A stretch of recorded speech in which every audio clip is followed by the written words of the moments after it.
Welcome to From the Ground Up. Thank you, everyone, for being here. So, Port City Pythons, we do have some animals hatching.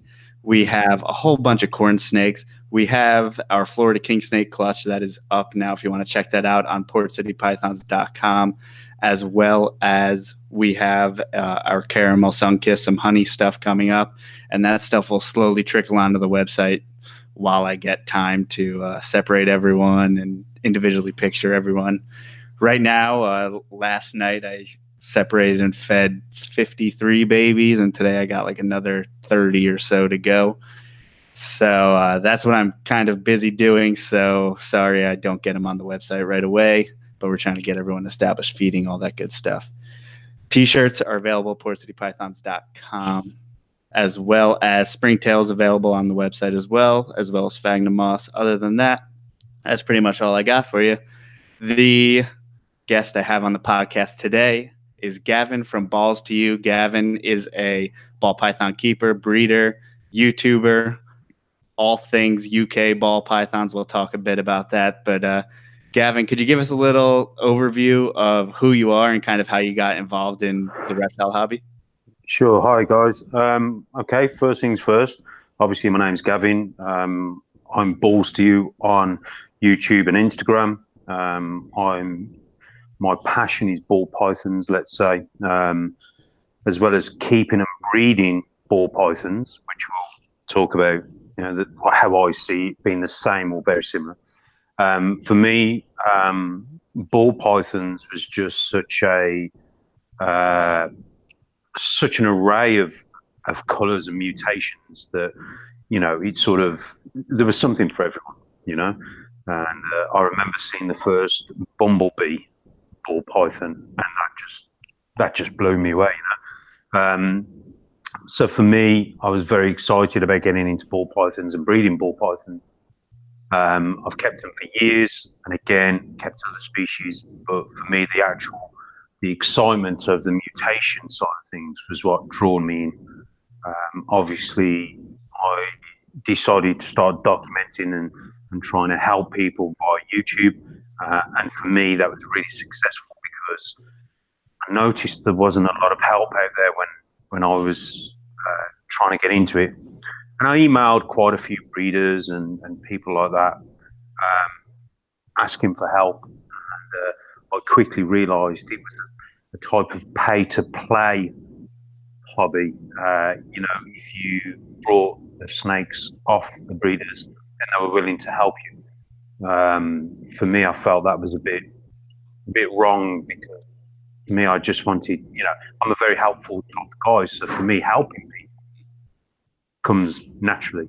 So I didn't quite understand why people didn't help, So that's where the old YouTube was born from, trying to help people and document my journey as well. What year did you start your YouTube channel? Oh God, now you're asking. I think it was around about 5 years ago. I think for me, it wasn't. There was a fine. There wasn't that many people, let's say, doing YouTube in the reptile industry or in the reptile hobby, especially ball pythons. If we look at the reptile community as a whole, and we break down every species into a category, ball pythons takes a small percentage. You got clubrids another, you got lizards another, you got so on and so forth. So for me in the UK, there certainly wasn't many people in the UK producing videos and trying to help people in the UK. A lot of it was still on reptile forums. So for me, I didn't know what I was going to get into. I learned. I'm not a stupid type of guy, I can read a book, not a problem. I can't quite take a book in. Whereas if I watch a film, I can tell you every second of that film, and I can relay it back and all that sort of stuff. So for me, visually taking information was the way forward. And I felt if that worked for me, it would certainly help for a lot of people. So hence the YouTube. I don't want to get weird on a level, but that visual sense of your learning, do you think that helps you as far as, or it's something that makes you interested in the visual aspect of the snakes themselves?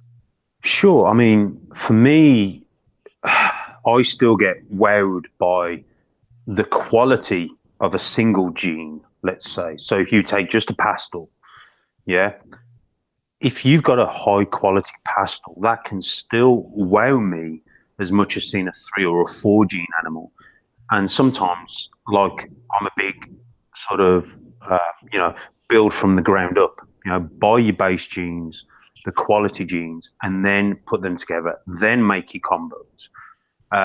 And for me, when I started seeing the standard mutations, let's say, or the single gene mutations, I quickly learned that there was different qualities out there, you know. So me learning visually helps me, I believe, visually regarding, you know, the mutations and the quality, picking out what genes from what combos. You know, I think that kind of helps. But I'm quite, like, with me, I like to see how something works. So mechanically minded, you know, my background from when I was a kid, 15, working on cars, you know, in garages, and quickly working my way up in the industry and becoming a master technician. You know, I have that ability to think, and I think when I read stuff, it doesn't keep me interested, you know, and so for me, I learn better by watching things, or learn quicker by watching things, you know. And what was one of the first things as far as ball pythons go? What was one of the first mutations or looks of a ball python that caught your eye? Like I said, was the bumblebee. Simple 2 gene animal, and it just blew me away. I remember seeing Kevin at Nerd showing it off, and I just stopped. And I remember exactly what I was doing. I was in my house, and I just stopped, and I was like, "What the hell is that?" And I saw the picture in a book, and it was just a simple, you know, how to care for your ball python book. And I want to say it was around about 2004. I saw that picture, and I was like, "Wow, that's not a ball python." That was something you got to bear in mind. You know, we didn't have much, or I didn't have that much exposure back then, and for me to see that just then opened a can of worms in a good sense. You know, so for me, that the ball python, the bumblebee, and the xanthic clown, the next mutation I saw, the combination, sorry, and those two for me were just like, yeah, that's I've got it now. I know what I want to do. Because at that point, I kept corn snakes, I got boas, and again a few ball python, and that's why for me, like I said, you know, I decided to get down the ball python route. And I mean, 2004 or so, that was literally just the beginning of the morph craze, it seems. Oh yeah, I mean, I remember. I mean, I've still got one of my original females. She's 2003. Sugar, bless her. She's just a straight normal or classic, whatever you want to call her. And for me, this is where I become a keeper. Yeah, for me, I will always keep her. You know, I've got other species. You know, dart frogs. I've got Pac-Man frogs. I would like to keep other species of snakes, but at the moment, I'm not kind of set up for that, so I won't just jump into that. But for me, yeah, I think I heard there was a pied that had been, the pied mutation had been proven out. We knew there was hypo genes such as the orange ghost and all them lines, and I believe obviously the spider and the pastel. But again, seeing them mutations and then seeing them in combos are two different things. So you can look at a pastel and go, wow, you know, that's a pastel. Back then it was like, okay. But then when you see it in a bumblebee, that's what drove people to go and get the ingredients to make that combination. So sometimes for me, the ability to see the combo is what drives people to go out and get the mutations. You know? Absolutely. And at that time, I mean, in order to get the ingredients was a big haul, let alone, you know, you can't just go up and pick up a bumblebee. So, I mean, they were very expensive in the States, Were they Yeah. available at all in the UK?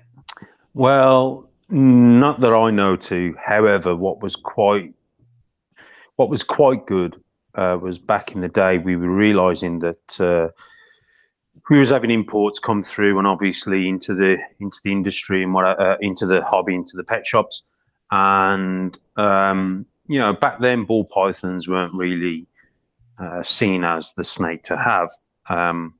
However, what that enabled was people were able to buy these so-called normal-looking ball pythons that actually turn out to be pastels or yellow bellies or Mojaves.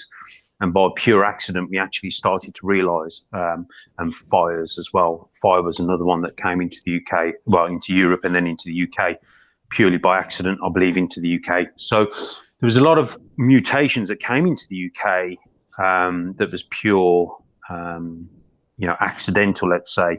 And in the States, they were fetching big money. But again, it's like, you buy a baby, you keep it, you grow it up, you then maybe want to breed it, and so on and so forth. And back in them days, there wasn't as much information as there is now. You couldn't just jump on World of Ball Pythons and just have a quick look and confirm, oh yeah, that's what that is. Especially if you're in a pet shop, you can't just pull out your phone like we can do now. So a lot of the times it was sort of, you look at something by eye. I don't remember seeing many combinations back then, but I wasn't really kind of looking, if that makes sense. When I saw the bumblebee, I then decided to look on the reptile forums, and that's when that opened the whole world of the mutation, the breeding, the combos. And I just sat quietly in the background on the reptile forums, just watching people, Ralph Davies forums, Bush League Breeders Club, obviously RFUK, all them sort of things, all them sort of forums, and just watching people just post these amazing pictures, and just follow their story. I think that people should take away from that in the fact that you stood back, as far as just like a lot of people when they first get in. Nowadays, it seems like a lot of people want to have an opinion right off the go. But I mean, a lot of times it took you like 2 to 3 years. You want to read everything. You want to not come across like an idiot, because that's important, that, you want to get your feet under you before you start flippantly making posts on forums and stuff like that. Sure. And believe you me, I sat back and watched quite a few arguments on the reptile forums, especially seeing Ralph Davies put people in their place, and argue with people. It was kind of like, how could I say? It was like watching a soap opera. It was sort of like, oh, who's going to say what? What's going to say? And a lot of the times, even now, we're still learning. We still make mistakes. I still make mistakes. And what I say to people is, take your time, research. Doesn't matter whether it's ball pythons, colubrids, lizards, whatever. Take your time, do your research, and just gradually work your way in. What we do see, what we have saw, I don't think it's so much now, but what we used to see was breeders kind of selling the dream, Oh, okay, yeah, you don't have to wait. I've got these animals. You can have them at this much price, at this price tag. And you breed them together, you're going to make thousands and thousands of dollars, thousands and thousands of pounds. And sure enough, a lot of people got stung and bit that way. And they were literally in and out of the hobby, within a year. I was talking to Mark over at Marcus J. Reptile, and we were saying, we've seen so many people come and go over the years. It's mind-blowing. And if you just take your time, do your research, there's no race, it's no rush, you will certainly have you'll have a lot of enjoyable years and a lot of longevity within the hobby, and you'll just enjoy the ride, rather than sort of crashing the minute you start. So for me, take your time, do your research, and slowly build your collection from the ground up. How about that? And if you were, if you were starting over right now, how exactly would you start? Because obviously it's a completely different market from when you started, especially ball pythons. I mean, how would you get your start today? Sure, and to be honest with you, there's no real successful blueprint. It's whatever works for you. You know, you may have someone that has £10,000 or $10,000 to spend, and you may have someone who's only got $1,000 or £1,000 to spend, and sometimes not even that. For me, it doesn't matter about the money or how much you have. For me, it's all about your research and buy with your eyes. You know, that's one of the things I say to people: buy with your eyes. Don't rush into it. Take your time. Search out that animal and look at that animal and go, is that the best quality of animal that I can buy? And certainly, I've brought animals which are like 2 genes as opposed to the 3 gene animal. Because when I looked at the 3 gene animal, it didn't quite knock me off my feet like the 2 gene animal. So for me, if I was starting out and getting people to start out, the difference is with now and then is there's so much out there. There's so many options for people that it's very easy for people just to dive in and get whatever they see first. They don't research the breeder. They don't research the species. They don't research the morphs and where they want to go and where they expect to see. A lot of the times it can be an impulse buy. So it is a hard thing. You know, you can walk around the supermarket and just see something and go, oh, I want that. And you go and get it, and then you realise you get home and it's a bit of an impulse buy. So for me, it's all about, again, if you're going to start out now, research how you keep your animals, the best way to keep your animals. And the one thing that people do forget is feeding animals. You know, sometimes people have gone out and brought 30 snakes within the space of a month, and they forget they've got to feed that snake every week. And then all of a sudden, they work out very quickly that they haven't got the money, or that it's going to cost them a lot of money to feed that collection. So start off slow, buy with your eyes, start at the bottom, just work your way up. That's the best thing I can say to people. That is absolutely true, especially when it comes to feeding, and that goes for any species, because I've felt that as well. It's when you have a good year, you hold a bunch of things back, and then you got to get your females going again, and then you're like, oh shit, this is more than I bargained for. Yeah. And that's the same. I mean, again, the breeding side of things, and you know this as well as I do, when you've got certain species of animals that give you 30 eggs at a time, it's okay putting 10 pairs together, but if they have 30 eggs and all 10 of those pairs go, that's 300 babies you're going to have to feed, you're going to have to house. Can you do it? And it's okay, oh, I've got all these eggs, and but then panic sets in. You go, oh shit, I've got to feed them, I've got to house them, I've got to clean them, I've got a family to look after, I've got a job to do. Oh my God, that is also the other side of breeding that can be a bit of something that people forget, and that, as you've just said, you've got all these babies, and you said you did 50 last night, you've got another 30 to go. That's a lot of work, people need to think about that. Yeah, and it's doing the record keeping, it's keeping everything straight, it is keeping everything organized while you're doing all that work. And and you learn over time. You fuck it up, which is why you get better and do it different the next year. But you can't, it would probably be hard to start learning with 1,000 babies in your first season. Oh yeah, I mean, and again, like I said, I've seen so many people jump in and they go out and they buy this collection that they've got 30 ball pythons, and then all of a sudden their heating bill comes in, their feeding bill comes in, their time, and time is money, let's face it. And and you've also got to bear in mind, if you as a person are going to be doing this hobby, it takes a lot of time away from your external life, so family, work, other hobbies, other happens, you've got to try and work out a system that you can fit everything in. Fortunately, ball pythons are pretty nocturnal, so feeding on a night time when everyone else is asleep, or when you finish your day at work, is a good time to get on and crack on. But that can take you away from the pleasures of going to bed with your other half, if you know what I mean. So there's a lot of things to take into consideration when you jump into the reptile hobby. And again, you need to look at it from that. Yeah, and I think that's what people mismanage in the beginning, and then that's how you get people neglecting their animals. So you gotta figure your stuff out. You gotta start slowly, because you're gonna have to make, and you're also gonna have to make a lot of sacrifices.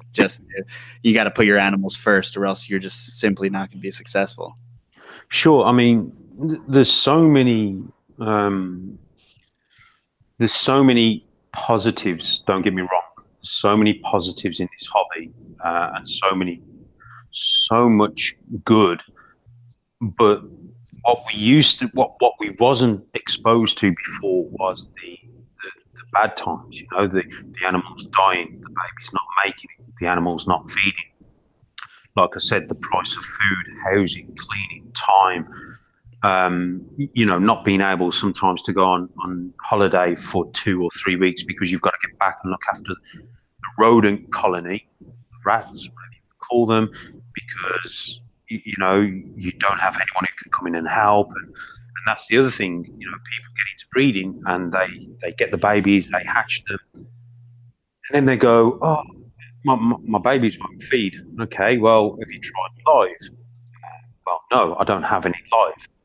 And that's something else that people, in the UK, it is frowned upon to feed live, believe it or not, and in some cases it is against the law.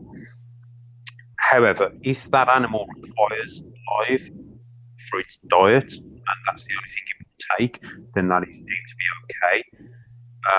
But again, stuff we all have to research, we all have to look into. And it's not so much the negative side of things, like I said, with animals dying or babies not making it out of the egg.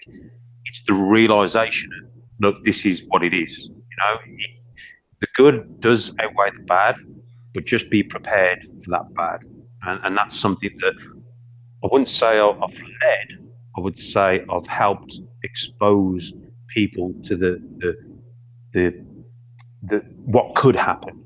It's happened on me. Males have died, females have died, babies haven't come out of the eggs, or struggling because they've got caught up, or this, that, and the other. Luckily, I've never lost a baby because I cut my eggs. There's another topic, hot topic, another debate that's going on quite a lot, cutting eggs. I did a rant video on that not too long ago, and for the reasons why I do it. But again, like I said, that you have these people who listen to other people and they say, don't cut the eggs, let them pip. And then the babies don't pip. And then they're on day 60 and they're like, well, it should have been out 5 days ago. They're like, well, cut the egg open. Cut the egg open and they find the baby wrapped up in its umbilical cord. And yet if they were cutting it on day 55 regarding, making sure the temperature's correct, all that sort of stuff, they may have been able to save that baby. Now, them losing that baby could be enough for them to go, I don't want to do this no more. I want to get out of the hobby. No one told me about this. I listened to this person. This person said, let them pip, and this baby didn't pip because it was caught up in its umbilical cord and it couldn't get round to cut itself out, and sure enough, it drowned in the egg. So for me, it's all about making people aware of what could happen. But don't let it dishearten you. Don't let it disgruntle you. Just move forward, keep on, and just stay with it, because it is a fantastic hobby. Absolutely. I think that what we probably got caught in the trap that we all, when we first started, is that I'm going to get a pastel, another pastel. I'm going to get a certain percentage of super pastels, normals, and then this how much money I'm going to make. But you don't realize that in that formula, there's a bunch of stuff in the middle that could potentially fuck it all up and completely throw it out the window. And then when that happens, you're like, oh, damn, well, my calculations didn't work. So therefore, I don't think this is worth it anymore? Yeah. So there's different stages with, just put the money aspect aside. With breeding, there's different stages. So the first of all, you're going to buy your male and female as hatchlings, let's say, and then you're going to grow them up for 2 years. Within those 2 years, anything could happen. The male or the female could go off food. So for 2 years, you're hoping, and your dreams are all on this male and female breeding. First of all, you've got to get there. So let's say, okay, the female goes off food or whatever, or the male goes off food. You eventually get there, and it's 4 years later. So again, going back, if I spend this much money and I buy whatever the top morph is at the moment to buy, spend all this money, you say, yeah, my business plan is I'm gonna, 2 years, I'm gonna be able to breed this, do that, produce all this money. It doesn't work like that. These are animals. I've certainly brought animals off big breeders, breeders who I look up to, and things haven't gone my way. I've spent good money and things haven't gone my way, but I'm prepared for that because I know how it can be, and nothing's a guarantee. These are animals. We can't just put them together and produce eggs. We've got to make sure everything's correct, they're healthy. Then once we do get eggs, then we've got to make sure we're incubating them correctly. And how do we set up an egg box? Do we separate the eggs or do we leave them in a club? Do we wait 55 days or do we wait 60 days? Then once you cut the eggs open or you wait for them to pip and they come out, then you've got to, hopefully they make it to the shedding stage. Talking preferably with ball pythons. And then after the shedding stage, then we've got to separate them and try and get them feeding. And sometimes getting them feeding can be a bugbear. Then once they're feeding, you've got to try and get them, especially in the UK, striking for frozen thawed. Then once they're striking and they're healthy and they're shedding, then you're going to obviously pick what you want to hold back, and then the rest you're going to sell. But that's if you sell them. So there is a lot of steps through that process where you never sort of sit back and relaxing. There's always something you've got to try and sort of not worry about, just sort of, right, okay, we're through this stage, we're on to the next stage. Right, now we've got to get through that stage onto the next stage. And it's certainly, this isn't, and I say this to everyone, this isn't a hobby where you're going to get rich. As long as you work out that it will cost you money, but look at it in a concept that as long as it covers your costs, so it covers your rodent bills, your heating bill, a little bit of time and effort, whatever money you make, however little or much it makes, just realize that, going back to that, time is money. So if you work for a company and you're on $20 an hour or $20 or £20 an hour, for every hour you spend in the reptile room is an hour away from your family or from whatever you're doing.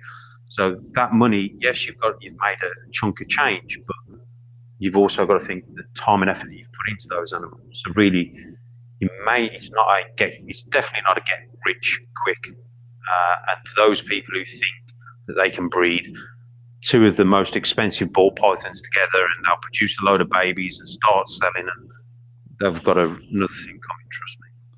Yeah, and I think what's interesting is that those people always weed themselves out because they don't go through those hard times.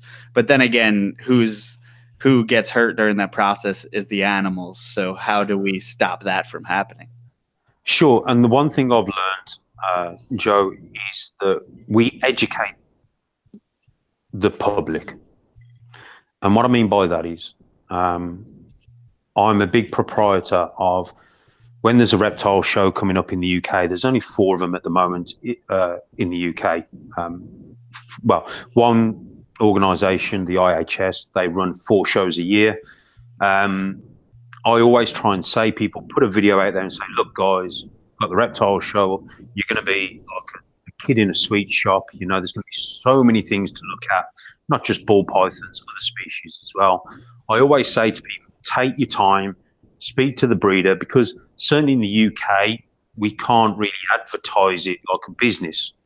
So the people, you may have a table with loads of snakes or animals on, and the person beyond that table may not even be branded as such. So then you're just talking to a guy or a woman, and you don't know who they are.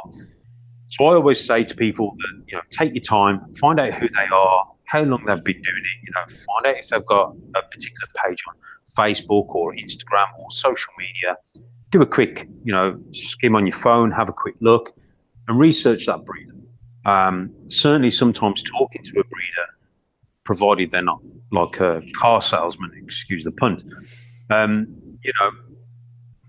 provided that they come across in the right manner.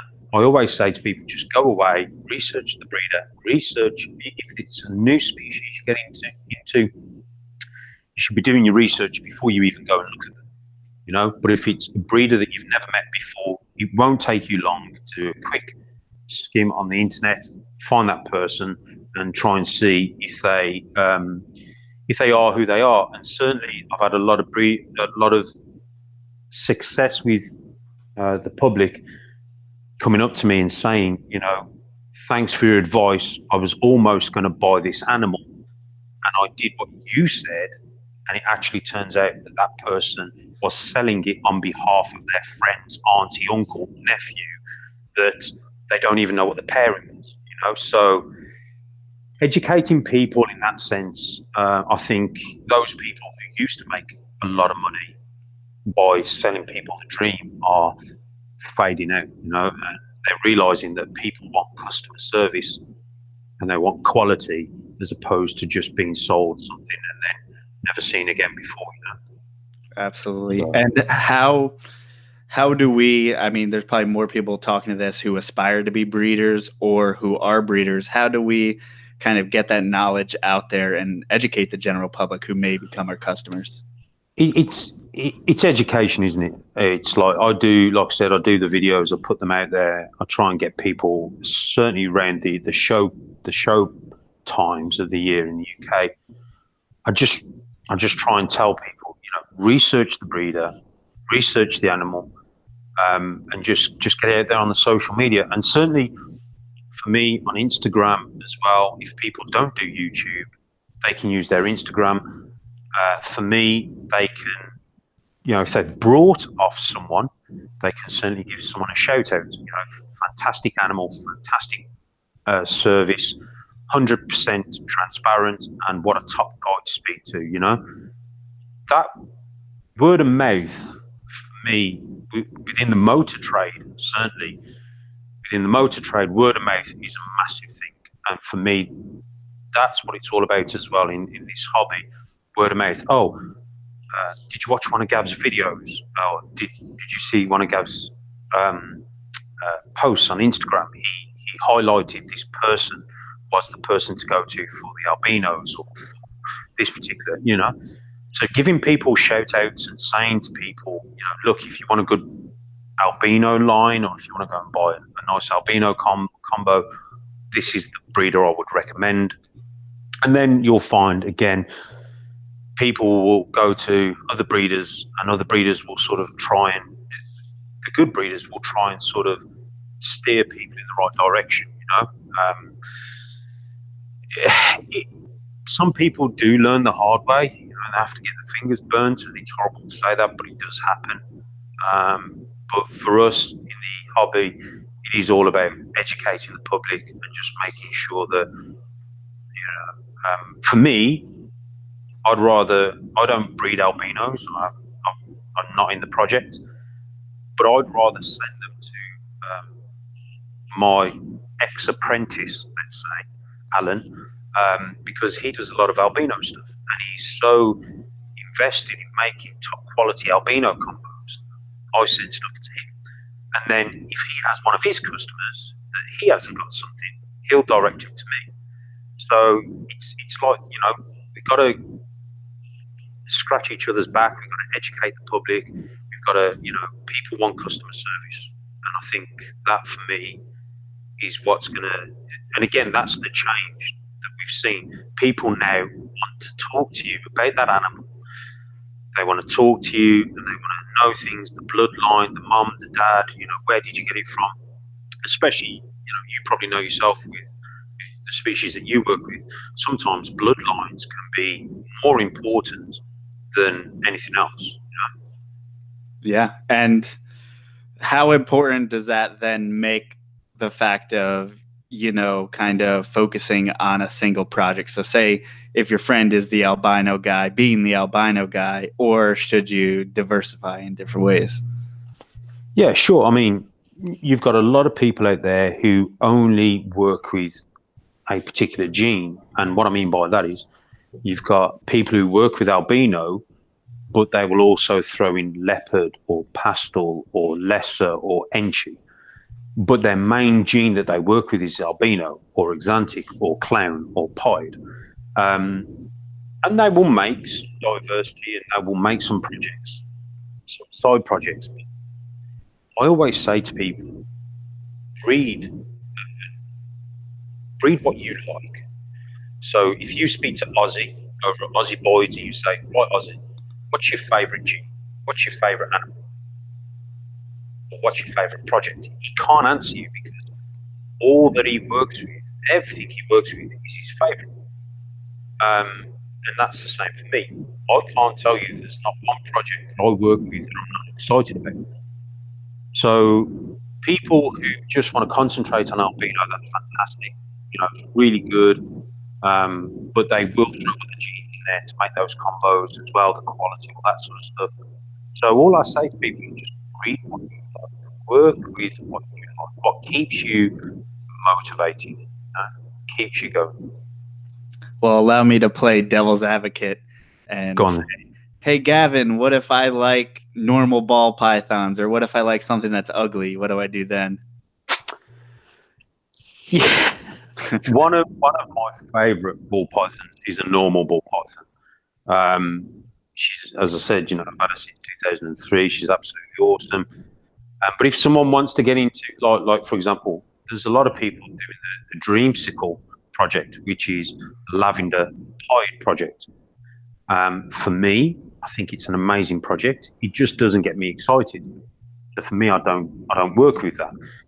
But the same concept works for everyone. So if people want to work with that project or a project, just buy the quality, buy quality. Simple. Yeah. Then how do you go across? Well, at least I found in, say, corn snakes in particular, you can have, it's not completely up to the market or something. You can have an effect on the demand for your snake. So if I put out 30 masked corn snakes and I keep on saying how awesome I find them, because I do find them awesome, and Yep. some of the old school breeders don't even think that this gene exists for whatever reason, even though I've produced them over and over again. And then it's like I have an effect over it. No one knew that it exists until I get to say it a million times, and then people start to like it, if that makes any sense. Like I have an effect over the demand to a certain degree. Yeah, so I can tell you one similar thing. So, and it's something I've just posted on YouTube. I did a video on the ultramals. Now, the ultramals are a line of recessive. Let's say, just keep it simple. That it is a recessive gene. The ultramal, when it came out, was just after the caramel. Caramels were being sold at big money. And then ultramals came through. They weren't compatible, and then caramels were seen to have loads of issues with kinking, females not producing, etc., etc. But the ultramals had no issues. But then what happened was bananas hit the market, and when the bananas hit the market, they were big money because they were you could breed, obviously with it being a co-dominant, you could breed a banana to a normal and 50% of the babies would be banana, as opposed to breeding an ultramal to a normal, then all the babies would be normal looking, but be 100% het for ultramal.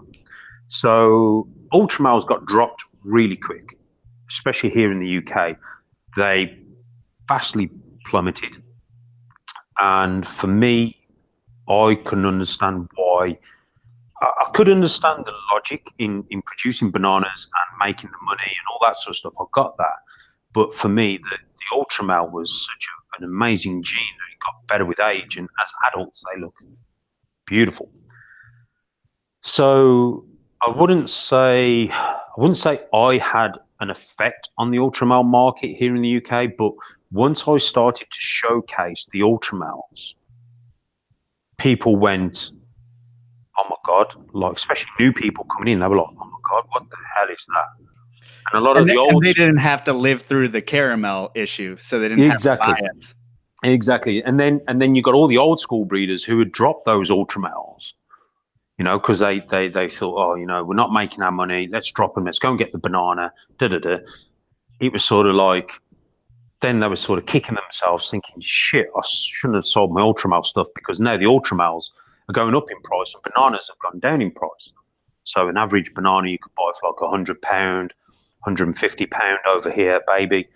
But the ultra males now, I sell males and females for around about £300, and they hold the value very well because they get better with age, and of course, they're a recessive, so the project's a lot longer. It's great longevity, and not much has been done with it. So very similar to what you said. I wouldn't say I am the only reason why ultra males have gone back up there, but showing those genes that are once forgotten. Justin Cabalca has done that with a lot of genes. A lot of the old genes, he's revamped them in other combos, and the prices of those genes have just skyrocketed. So I never write anything off. I never think, oh, I'm not, that's not worth the money. I'm not going to buy it. I just buy it if I like it. If I'm going to work with it, I'm going to work with it. I'm going to put it out there. Let people make up their own mind. Absolutely. But for me, a lot of old school breeders were kicking themselves, and I had a few messages off and on, like quite a few old school breeders saying, "Have you got any more ultra males left?" It's like, no, sorry, all gone. So yeah, and those are the little things that make you feel like you were in the right place at the right time and did the right thing. Especially when those breeders refuse to give me help unless I'm on the snake off, and then the help back my advice. They forget that I would. I never forgot. Those people that helped me.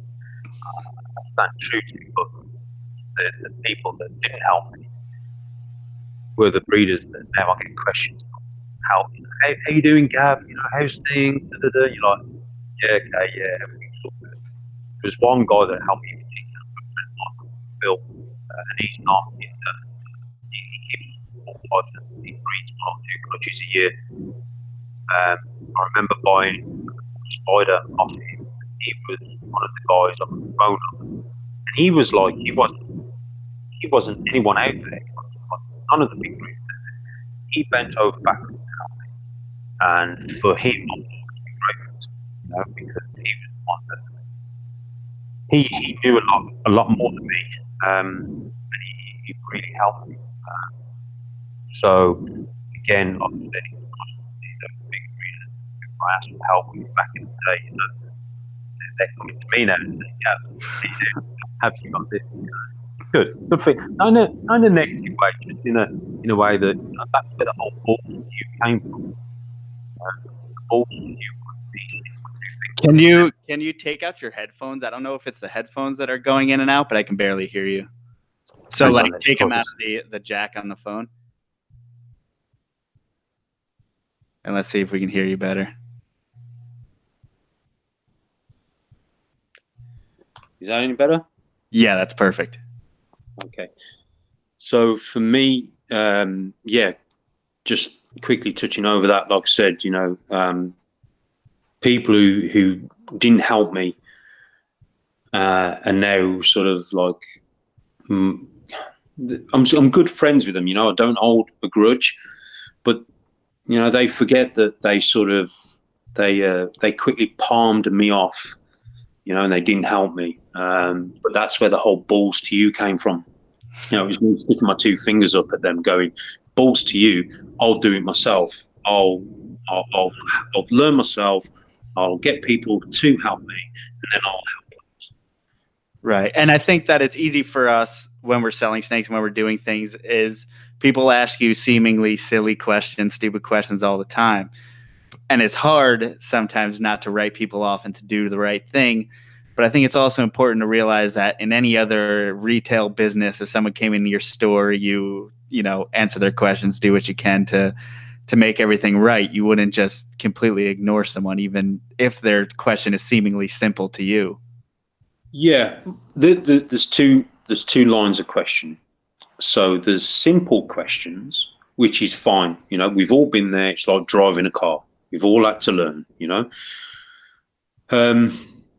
there's simple questions, and then there's, and I don't mean this in a negative way. There's stupidness, and when the stupidness comes along, is, for example, I had someone message me the other day. They messaged me saying, "Hi, my ball python's just laid a clutch of eggs. What do I do?" Okay. I was like, okay, well, first of all, how long have you had the animal? You know, what type of animal is it? You know, obviously it's a ball python. I mean, like what is it? You know, tell me a bit more about the animal. And they say, well, I brought the animal pregnant. And I was like, right, hold on. So part of their message was, hi, my ball. I woke up this morning, and it was a surprise. But my ball python's just laid a clutch of eggs. What do I do? So first of all, I try and get some information out of them. And one of the things they said was, I brought the ball python already pregnant. That to me, first of all, they haven't kept ball pythons before. This is the first ball python. Second of all, they know it's pregnant, and they've not prepared anything for it. So I don't mind helping people, but when they don't help themselves and they get into a situation that all of a sudden they want, you know, quick answers to, or they want you to sort of, you know, try and help them, it's kind of like you've not really helped yourself in this situation, you know. And then that to me is if you fail to prepare to fail. And if you've brought an animal and you know it's gravid and you know it's going to lay a clutch of eggs and you haven't prepared for it, then unfortunately you're going to fail. Simple questions like, hi, you know, my humidity, how do I keep my humidity high, or this, that, and the other, that's just standard learning stuff, you know, and I don't mind helping anyone with any basic question. But it's the stupid questions, and I can see how that frustrates people, because all of a sudden you kind of tell them in a polite way, well, why did you buy it if you're not prepared? And then all of a sudden they take the hump, you know, they get funny with you. Oh, well, if you're not going to help me, well, hold on a minute, I'll help you, but you've just not really helped yourself, you know? So simple questions, learning questions is fine. It's when people do stupid things like, hi, I've just brought this snake. I don't know what it is. Can you tell me? And I'm like, well, so who did you buy it off? I don't know. It was a bloke in the pub, you know. I just saw it, you know, and you just think, wow, you know, those are some crazy, you know, people just get into some crazy situations. And sometimes those are the people that you can't really help, you know, or you may struggle to help and can frustrate you. Yeah. And I think that is huge, the fact that, you know, for us, it was such a serious thing. It was put on such a pedestal. Just to breed a snake would be like an amazing feat and something that took you so much research to achieve. But now it seems that, you know, some people can just fall into it. And then we're kind of like, the hell, man, you didn't have to sacrifice and do all the things that, you know, you were supposed to do it. Yeah. I mean, it's hard. And like say, you know, every species is different. You've got to learn from the ground up, you know, and there's a lot of time and effort to put into it. But again, you know, back in the day, I made some mistakes, you know, I tried to jump the gun, if you like, by buying a gravid female, and it turned out she wasn't gravid. She'd actually got a dislocation in her back, which was making her swollen in the abdomen area and not moving correctly. That cost me quite a pretty arm and a leg at the vets to get that looked at. But that was a mistake. Like I said, I took it off this one guy who owned a pet shop, a reptile shop. It's actually a venomous shop, which isn't 1,000 miles from where I live at the moment. And since then, he's sort of, for me, I've quickly learned that he's got a bad reputation. But at the time, I was kind of a newbie and just sort of, trying to take a jump, and try and get ahead.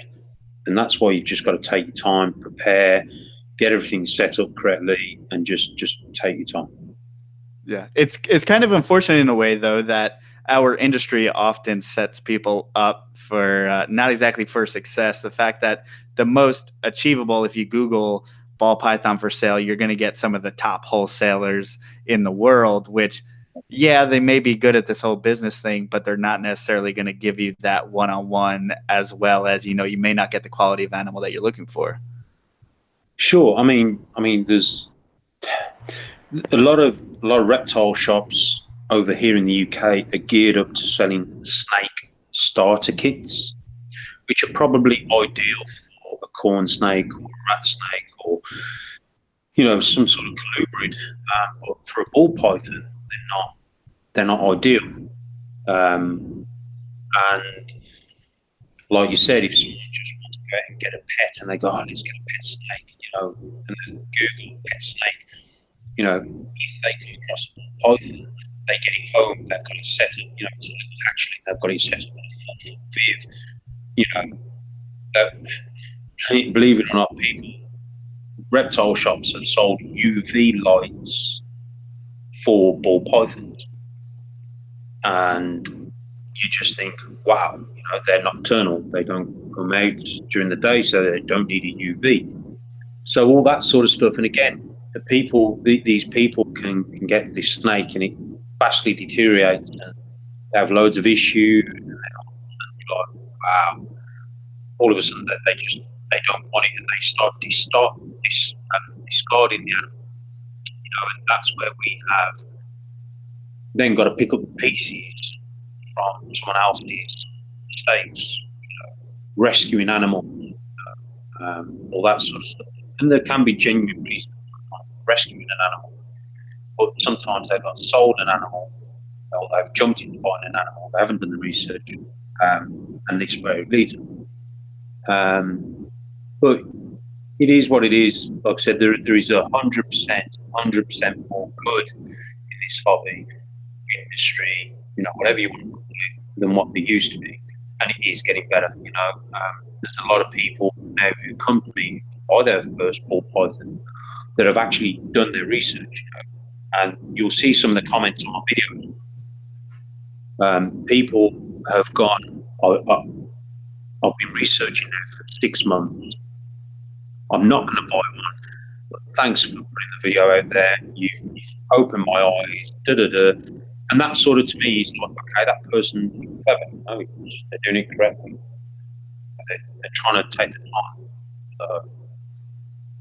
Do you find that through things like YouTube and, putting that education out there, you get more people more educated that are coming to you for snakes? Yes. Yeah. And the questions that they ask, you can tell that they've done the research.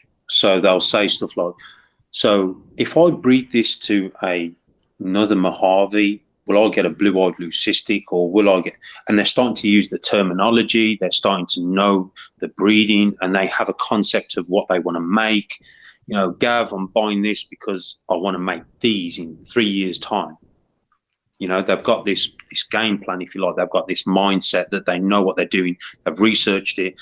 And again, I've had a phone call today from a friend / customer. Most of my customers end up being good friends, believe it or not. They can call me any time of the day. And he was talking to a guy and he said that basically he was a keeper of various species, but since my videos, he started to wanting to breed ball pythons, and he's put it all down to the videos. So YouTube has helped a lot of people, not only my videos, but a lot of other YouTubers' videos out there have helped a lot of people as well, you know. And that's why sometimes there's a lot of YouTubers out there who don't see how powerful they are in you know, there's people watching them, and they need to realize and remember that they're actually influencers. You know, they influence people, and they need to be setting the right examples, I feel, for our hobby and for people just getting into the hobby. Yeah, I think that's something that's weird to think about, at least on my end, when I make videos or see a video, you know, say it has 1,000 views, then I'm like, that's like giving a talk in 1,000 person auditorium to 1,000 people. And these people trust you, like you, and they're going to put into action what you do. And for a very long time, I didn't realize the responsibility that was like at my fingertips. But I think you're completely right that like it completely matters what you put out there, because you are having an effect. Yeah, I mean, if I said to someone, okay, cut your eggs at day 45, yeah, and you're okay, it's safe, and this, that, and the other, you've got to remember that there's a lot of people out there who will not just cut a little slit, they will cut a massive hole. They will put their fingers in, they'll pull the snakes out, you know, like we're talking ball pythons, not retics or anything like that. You know, they'll grab, they'll pull them out. And for me, I mean, I've never cut on day 45. For me, it's all about educating people and saying, right, I'm going to cut on this day. My temperatures are at this. I have done this multiple times. This isn't my first clutch. This is something I know by the look, the feel, the way the eggs are. I know I can feel the baby inside. I know I'm okay to cut, you know. And a lot of the times, like I said, we have to be mindful that what we put out there, and we sometimes we need to explain why. So we need to explain, okay, I'm cutting this egg or these eggs because of this reason, or I'm going to breed these snakes, or I'm going to not breed these snakes because they have issues, or, you know, I want to make this. And like I said, sometimes when you see certain breeders on YouTube, and again, not knocking anyone, because we have to think they have experience, but when they stick their fingers in and they're pulling out snakes out of the egg, that's because they know that species.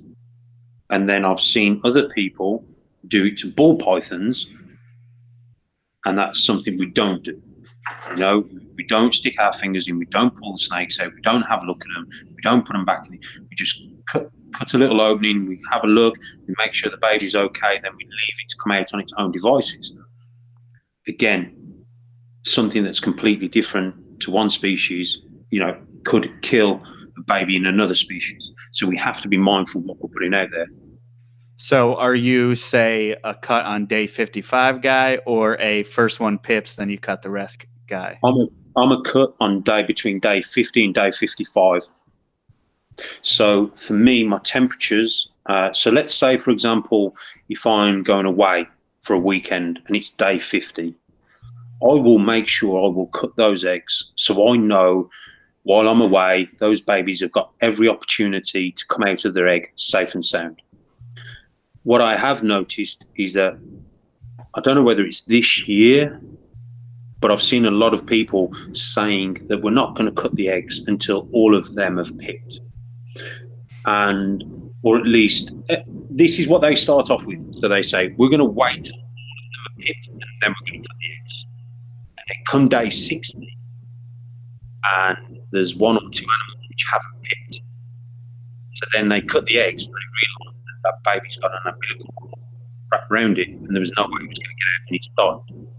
And then they go, oh, actually, we're going to wait on this clutch. We're going to wait till one of them pips or two of them pips or half the clutch pips. And you can see in their voice and hear in their voice that they're a little bit unsure that what they're actually doing is the right thing. So for me, I try and leave them as close to day 55 as possible. But I know my incubator, I know my temperatures, and for me, it's a lot of visualizations. I look at the egg, I pull them apart, I see how easy they are to pull apart, because when my snakes lay the eggs, if they're in a clump, how they lay is how they stay. So they go in the incubator and they stay that way. So when I'm pulling them apart and they come apart dead easy, I know that they're ready. I know if I can feel the snake, if I'm pressing the egg and I can feel the snake pushing back on me, let's say, then I know what to do. But again, all that experience. Certainly when you've got people out there, like I said, using razor blades, putting their fingers in, pulling snakes out, not knocking them, just saying that we need to educate people. Almost like, don't try this at home. This is your first clutch, don't try this. I'm an experienced person, I know what I'm doing. I've been doing this for X amount of years. This is why I do this, Well, and what's the best utensil, in your opinion, to go ahead and put a cut in an egg? I use, people take the mickey out of me because I use little baby scissors, which have got like a blunt end for like cutting babies' toenails and stuff. I use little baby scissors. I always have done. I don't worry about injuring a snake, which I've never done anyway. And for me, it's almost, they're fail-proof. And the way I set up my incubator, the way I do my egg boxes, the way I cut my eggs is idiot-proof. It's easy. And for me, if anything was to happen, that I was going to hurt the baby with a razor blade, if I got it accidentally, I don't think I'd forgive myself. I think I could have done that a lot more safely, a lot more easier, with less stress, less worry, less hassle. Just using those little blunt scissors really do make a difference. And then, I guess, keeping on the subject of eggs, it's become another thing now that, if you have one egg that's moldy in the clutch and it's stuck to the rest of the clutch, some people are now saying just keep it on there. It won't spread to the other eggs. When I was coming up, every one of the big breeders said you separate that egg because it could spread to the other eggs. Do you have any opinions on that? I do both. So if the egg is in the egg box and all the eggs are separated and I'm able to take it out, I'll take it out. If the egg is attached to a clump of eggs, I will at least try to separate them. But if I can't, then what I will do, I will monitor that clutch and I will keep an eye on it. And if it does look like it is spreading, then obviously I will pull that egg apart. So that one is a two-sided sort of question. Sometimes I leave them in, sometimes I separate them and get rid of them. It just depends on how the clutch is and whether or not. There's different types of mold. You can have a baby, an embryo or an egg go bad, and it just stays to that one egg. And then you can have the exterior of that egg start to produce mold, which may go onto the other eggs, which then you've got to start, trying to intervene, separate them, do whatever. But for me, it's more of a visualization, look at it, make an assessment, and then just see how you get on with that, Yeah, and that's something that I reached out to our friend, Dr. Travis Wyman, who just knows everything about everything. And he's like, hey, shine a flashlight on it, turn the lights off. If it glows green, it will be this kind of fungus or mold. I don't know, man. I'm just going to separate it, and then we'll go from there. But it seems like you have kind of the same ideas. You kind of have a feel after doing it for a certain amount of time. Yeah, and that's experience. I mean, Travis Wiseman, I've never spoken to the guy, but the guy he's clever beyond, way beyond me. I'm more of a keep it simple type of guy, I love to hear when he talks about genetics and, all that sort of things. And cells and all that sort of stuff. But for me, it's more of a feel. You're looking at the egg, you're trying to see what's what, and you sort of have a go and you try and think, oh yeah, shouldn't I? And I was speaking to someone today, and they've got an issue with potentially female who may have a eggs. She may be egg bound. Something going on where the oviduct is twisted. And he's words to me, I don't want to lose the snake. And I simply said,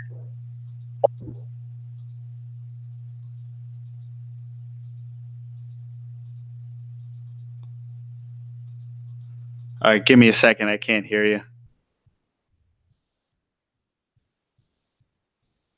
My bad. Trying to get your sound back here.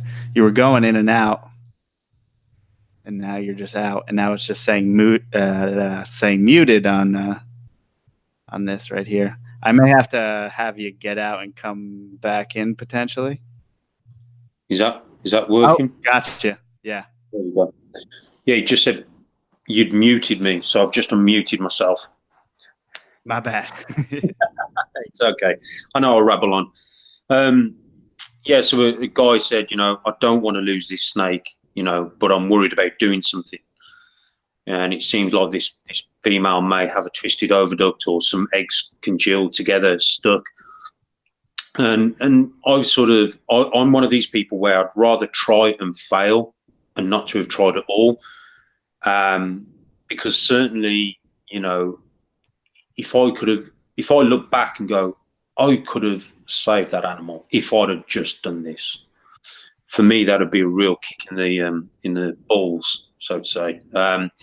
If I didn't do it. Now, experience goes a long way, so you can try and, as well as I do, probably you've had more experience than me with colubrids, when you've got to sort of go through the belly and into the egg and draw out the fluid of the egg just to get the egg to pass through.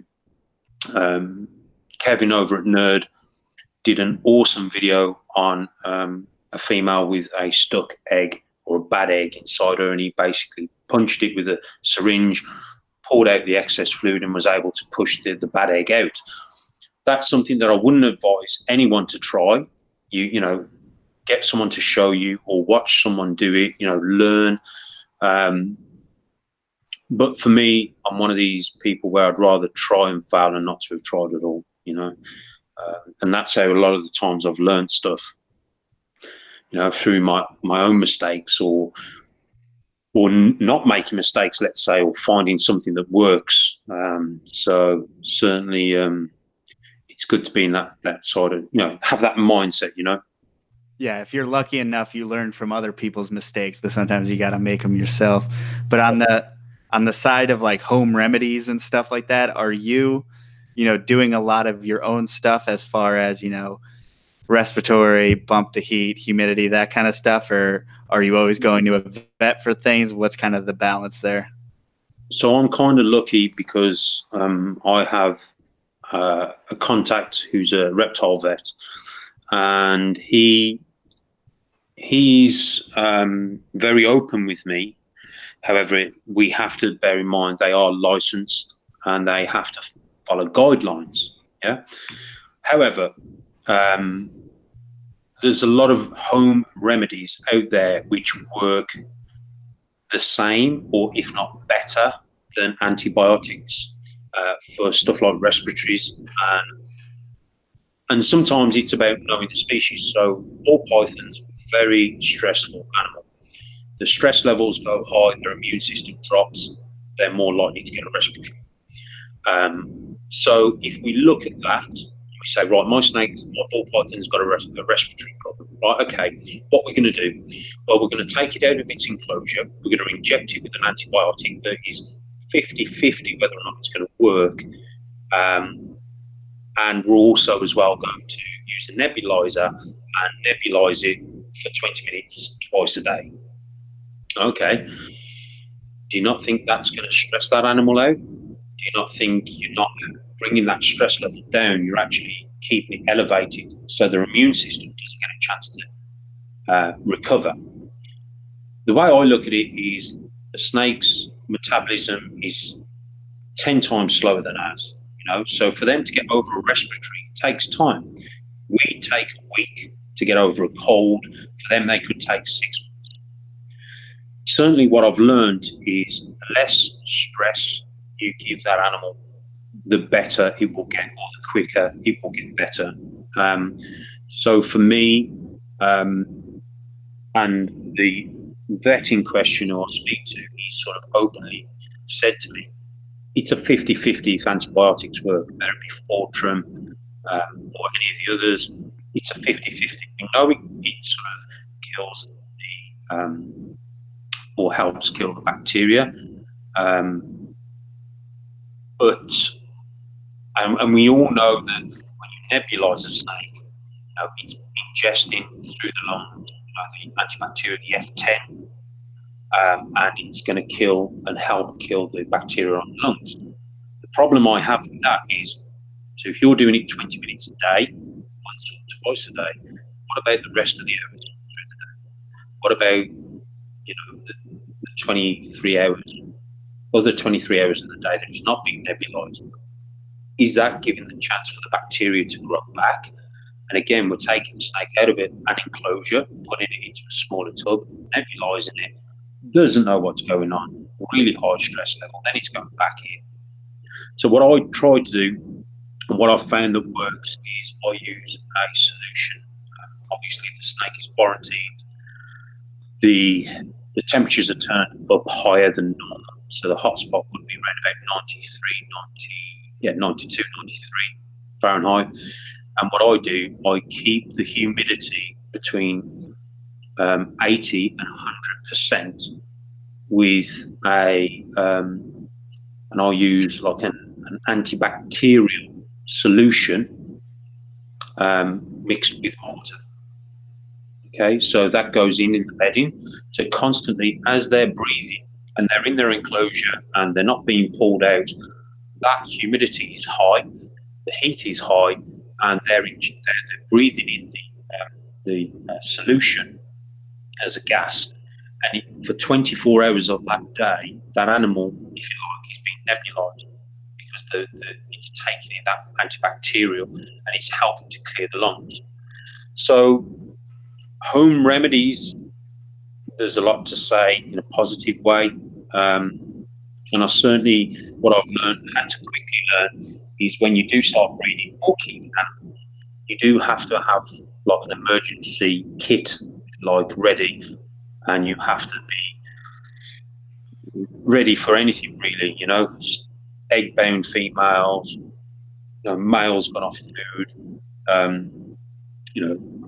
mites, respiratory infections. You kind of become like a mini vet, a mini reptile vet in so many cases.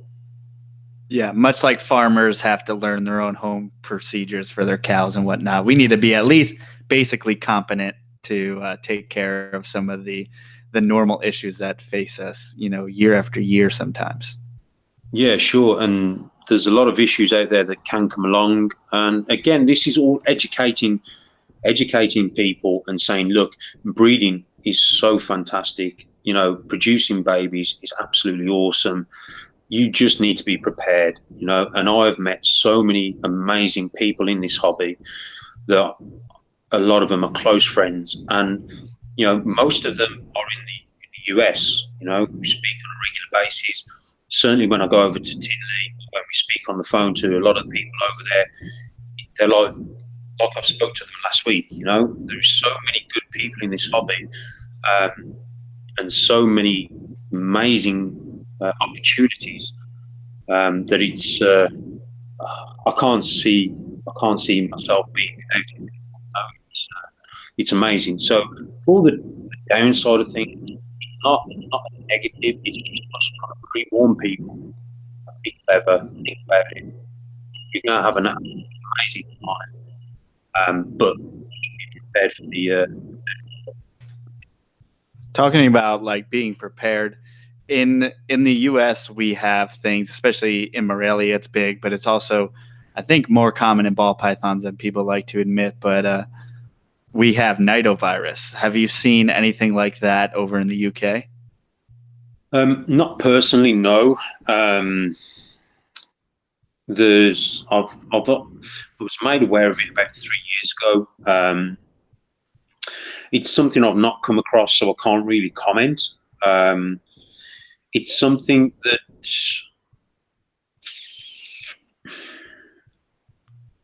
I think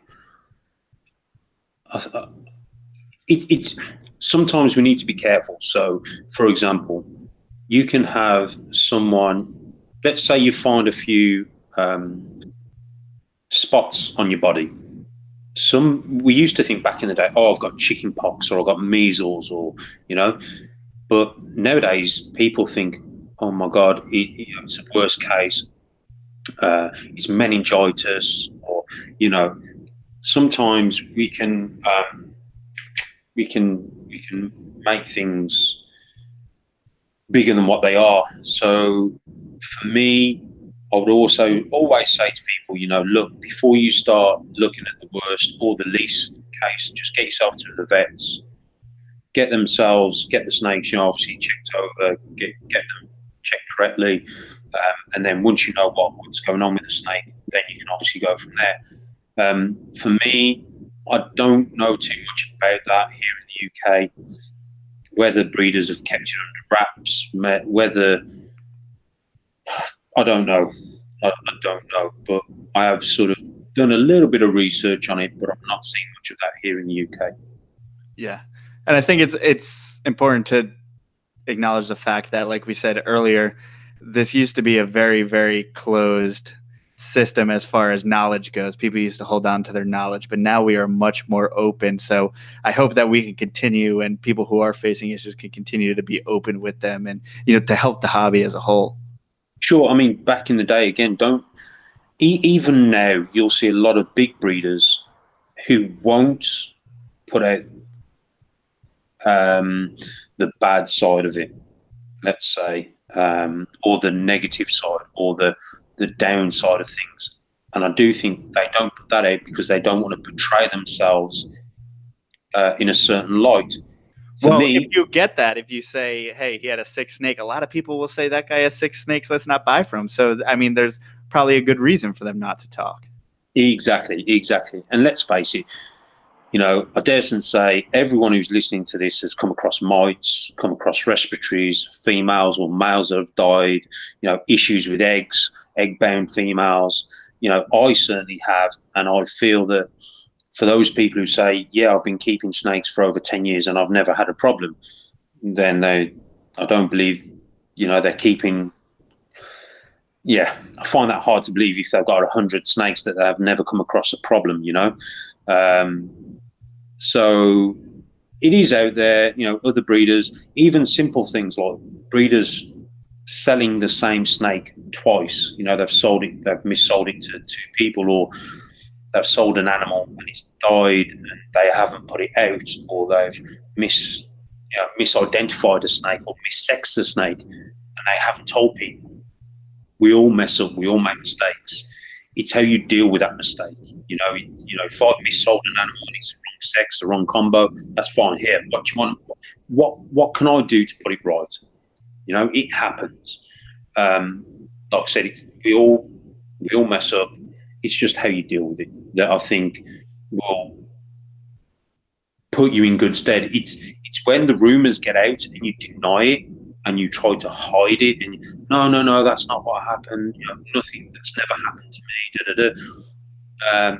That's when you can start to have issues. But yeah, I think it's worked for me so far.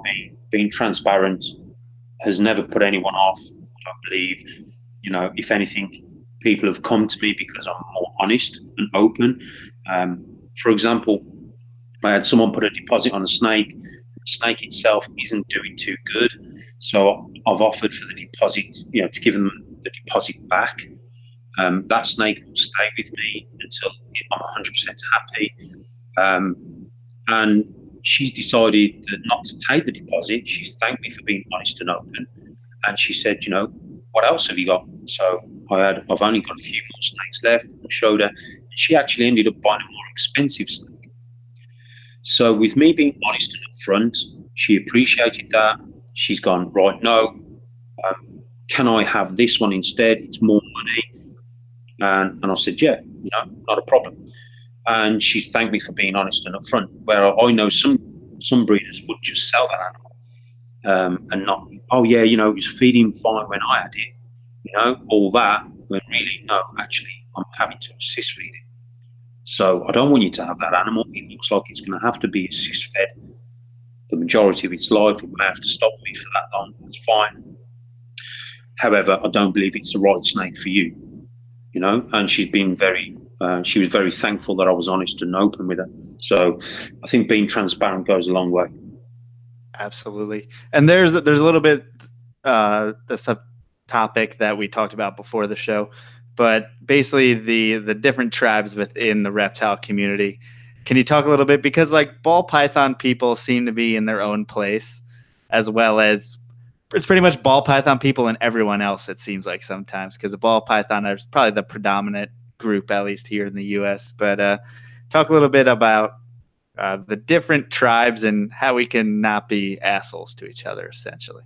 Yeah, well, if you listen to me talking, I'm talking about this hobby. I'm not talking about ball pythons. I'm talking about all of us, Like I've said, I've kept other species. I certainly keep other species. I want to keep other species. For me, you do get people who segregate themselves, who think it's a bit like having certain football teams. It's like my football team's better than yours. When in actual fact, it depends on the person. So for me, every animal, I can sit here and watch the Animal Planet and be amazed by jellyfish. For me, I can walk past a table at a reptile show and be amazed by spiders or insects, and so I think that comes down to the people themselves. I don't see, I have a lot of people who have boas who watch my channel who, have never ever had or kept a ball python. One of those guys will come and chat to me at my table. He'll talk to me. I'll ask him. But yeah, it can come across quite segregated sometimes. But certainly for me, and there's a lot of other ball python breeders out there who do keep other species, who do admire other species. And maybe the ball python thing came around when ball pythons were big money, when you're talking $50,000 for a scaleless head, $50,000 for a sunset, $50,000 for, back in the day, I think the spiders were something like $25,000, and the bumblebee was $50,000. Maybe that's where the segregation came from. I mean, corn snakes had a massive influx not too long ago with the Cormeadows mutation. That was an expensive corn snake, and that brought corn snakes back into the limelight, let's say. Not knocking corn snakes, I love them. One of my first snakes was but I think the money aspect had a lot to do with the ball pythons. There was a lot of people who weren't ball python people or snake people, let's say, all of a sudden invested money and started making money off ball pythons. So maybe that's where it came from. Yeah, I think a stereotype was built up of the fact that ball python people weren't exactly snake people. They were just into money, breeding the animal, selling the animal. But I think now that the market is leveling off and everything's calming down, I feel like we should maybe chip away at that a little bit more and realize that we are much more alike than we are different. Oh, for sure, because at the end of the day, again, not too long ago, all our rights, when I say all our rights, I mean that's us as a reptile community, whether that be in Europe, in the UK, in the States, in Canada, anywhere in the world. Once a government or once a governing body starts to take away our rights to keep our animals, it's not going to affect just one little island like the UK. it's going to affect Europe. It's going to spread over into the States. It's going to go into Canada. It's going to go into everywhere, everywhere we are as reptile or animal people, it's going to affect us. So when we're trying to do things and be, again, this comes back to educating people. If we can educate people on how to keep their animals correctly, what to buy, what's going to suit them. Ball python may not suit you, but a corn snake may suit you. A big reticulated 20-foot reticulated python is not going to suit someone in a small apartment. If we can educate people into having the right animals, the right care, then we're not going to put ourselves in the limelight for the government to look at us and go, hang on a minute, we've got an invasive species in our area, and that's because people have been releasing, and all that sort of thing. As a community, we should all stand together. And again, it doesn't matter whether we're overseas from each other. We all need to aim for the same goal: educate people, help people, and let people know that we are responsible breeders, and we will help people in the right way, as opposed to just selling animals and making money. And that goes for everything across the board, species wise. Now, you know that I can't let you say the word legislation without talking about IHS and the rules that have been put down. So can you talk a little bit about, something like, I believe you can't have them like 2 days in a row exhibited, or you have to have enclosures or a certain size when you're exhibiting animals at a show, or what are the rules? Okay, let's look at the UK. The UK is different from Europe. There's certain countries in Europe, like in Germany, they're not allowed to keep ball pythons in rack systems. However, rack systems for ball pythons are absolutely a must. In the UK, we don't have any issues with that, but the IHS, they operate and run the 4 shows a year here in the UK, and they have banned 3 species of animal with neurological issues. Now, if we're going to talk ball pythons, they've banned the spider ball python at their show. And a lot of people thought it was banned in the UK, but it wasn't. It was only banned at the show.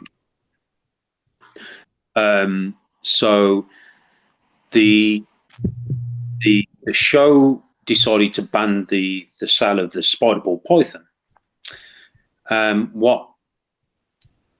What made me laugh was I am an IHS member, and you have to be an IHS member to attend the shows, or you did have to be, let's say. And as a member, I would thought that they would have approached the members and got a vote off the members and said, right, guys, this is what we're proposing. These are the reasons. This is the evidence we have. Who's for, who's against? And we could have come up with a system. And don't get me wrong, ill animals regarding neurological issues aren't just a problem. Animals with mites, respiratories, animals being sold just out of the egg, and they're saying they've had 5 feeds, or we have other issues regarding the neurological issue that needs addressing. So for me, I would have thought coming up with a system where the breeder has a 3 strike and he's out type of situation, where he could go, right, okay, this is the 3rd time I've saw an animal on your table with an issue, you're banned, or anything simple like that. They just chose to go out and ban it, and the other 2 species as well. And listen, if people don't want to breed an animal with neurological issues, that's fine. Don't breed it. That's completely fine. And us being responsible breeders, for me, if I have a snake that's got a neurological issue, I will not breed from it. Luckily, I don't have anything like that in my collection. I had a female cinnamon which kept giving me parthenogenesis clutches. If that's come across, I'm struggling saying it. Parthenogenesis. Yeah, clutches. I stopped breeding her after the second clutch, and I realised that this was an issue with her.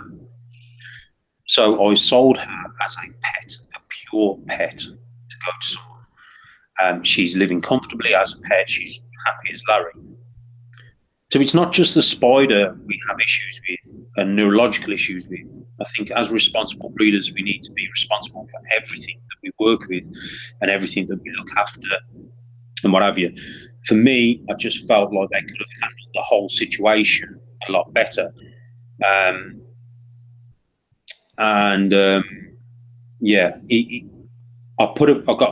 think I had over 500 signatures on a petition, and I handed it over to them, and I was kind of hoping for a bit of an email back, maybe something where someone said, okay, let's re-look at this issue, phone me up, maybe let's talk about ways we can monitor this and get away without banning it, but maybe be more responsible. And nothing came of it. So maybe that petition fell on deaf ears. I don't know, but the situation is we need to come up with data, and they said they had hard evidence and hard data that these animals was, and we just never saw the data. And so, is there anyone in your corner for this, representing breeders in the UK? Kind of like a US ARC would be here. I don't believe there is. However, in the UK, we're nowhere near as big as in the States, and certainly we have different organisations which look after animal welfare. But it's like going back and talking about, well, a snake shouldn't be in a drawer. A snake should be in a big viv, places to roam and hide, and a big open viv. But you and I both know that there's certain species of animals that don't like to roam. They like tight corners or tight spaces to live, and so when you have organisations that look after animal welfare, they need to look after each species individually. Like, there's different birds who live in different areas, that live in different conditions. The same with reptiles. So sometimes when you breed snakes, it can get put into the mainstream that this is a snake. It's not a ball python or a corn snake or a reticulated python or a boa. All of them are different species. They all need different types of living environments. Unfortunately, they all come under one. It's a snake. It should be in a 4-foot viv. It doesn't work that way for ball pythons. They live underground. They're nocturnal. They like those tight, small spaces. They're not a hunting predator. They're more of an ambush predator, if you like. They like to wait. They won't go hunting for the prey. They certainly won't stalk a prey. So there's different organisations out there that will have the animal welfare at heart, but they won't look at a species for its individualness, if that makes sense. Yeah. They're painting with a broad brush because they're not just working with snakes, they're also working with the welfare of every other pet that's kept. Sure. And, again, it's educating people again, coming back, educate people, educate. And if we as breeders can educate and be responsible, then eventually the word will get out there and people will come to us. And certainly my reptile vet will come to me and he'll say, Gav, you've got more experiences with ball pythons. Have you ever come across this? And that's someone who's a professional in his trade who's coming to me because I'm a specialist in ball pythons, in breeding and keeping ball pythons. So he's not narrow-minded. He thinks outside the box, and he'll bounce questions at me, and I'll bounce questions at him, and that's a good way to be. Certainly a good thing. Yeah, I think a lot of in the hobby and whatnot, there's breeders that have really proven themselves that they're responsible, like yourself, and therefore someone like a vet or someone with a traditional education will give you the leeway and your opinion and give you, you know, a say in the matter of everything that's going on and respect your opinion. Sure. And that's again, like I said, anything else. I mean, Kevin McCurley over at Nerd, you know, he's kept a lot of different species, and for me, he's a very, very clever man. What he knows, you know, his videos at the moment have become very helpful, and he's showing a lot of good techniques, helpful techniques, and you know, I think there's a lot of people out there, and Kevin's certainly done a lot of fighting in the courts from what I've seen for people for the US ARC side of things. And, you know, like I said, if we as breeders, as small as we are, can be responsible and educate people, I think that will help. You know, we haven't got to put thousands of dollars or pounds into an organization, even though it helps massively. But if we can't afford to do that, which a lot of us can't, but maybe we can do something else by educating people, like I said, and helping people and do things correctly, you know. Yeah, and I don't know if it's just like the American way to we need to have an organization to fight for us against everything, but it scares me that you guys are, like you said, self-admittedly like smaller, and therefore it seems like you can be pushed around a lot easier. Yeah, I mean, we are smaller, but I think, like I said, over, for example, feeding live. You know, in the UK, it's frowned upon. Over in the States, it's nothing. You know, it's like, yeah, feed live, not a problem. Over here, we have to justify why I'm giving that animal live food. That animal is having live food because it will not eat frozen thawed. I've tried everything. I've got everything. It will not eat frozen thawed. I can justify that, you know. And again, those videos where you see some people posting feeding videos of live rodents to snakes, that's not helping our community, whether it be ball pythons, venomous snakes, blueberries, whatever. It makes no difference. It's not helping. We all know that snakes kill rodents. We can see it on documentaries, you know, all that sort of stuff. We don't need to do it on YouTube. And there's quite a few channels on YouTube which do show live feeding.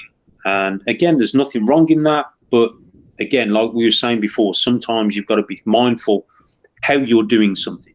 So if you're going to do it in an educational way, fine.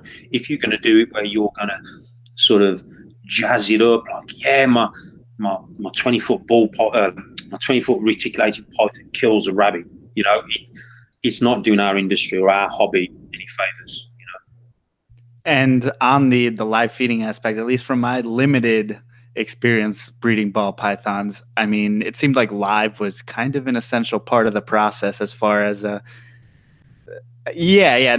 many animals are going to go right on the frozen thaw. Now it happens more often probably now than it did before, but so many animals need to be started on live. So do you breed your own rodents?